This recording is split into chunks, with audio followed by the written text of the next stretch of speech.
भूतिया हवेली की कहानी।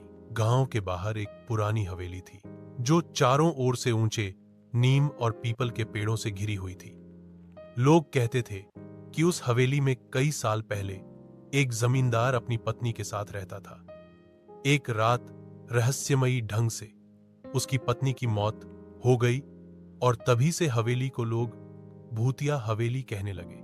गांव वाले वहां दिन में भी जाने से डरते थे।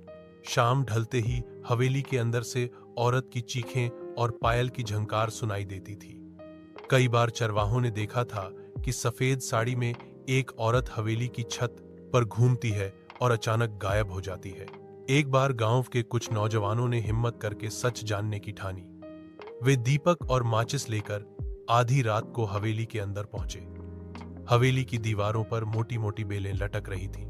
दरवाजे चरमराकर अपने आप खुलते बंद हो रहे थे। जैसे ही वे भीतर पहुंचे, उन्हें तेज ठंडी हवा का झोंका लगा और उनकी लालटेन बुझ गई। अंधेरे में उन्हें एक अजीब सी खुशबू आई।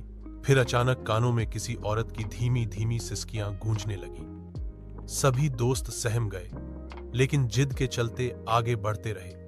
हवेली के एक कमरे में उन्हें जमीन पर बिखरे पुराने गहने और टूटा हुआ आईना दिखा। तभी आईने में उन्हें अपनी शक्ल की जगह एक औरत का चेहरा दिखाई दिया, जिसकी आंखें लाल और भयानक थीं। डर से एक युवक ने जोर से राम राम कहना शुरू किया। अचानक कमरे का दरवाजा अपने आप बंद हो गया और अंदर गूंजती आवाज आई, यह मेरा घर है, यहां से चले जाओ। सबके रोंगटे खड़े हो गए। किसी तरह उन्होंने दरवाजा खोला और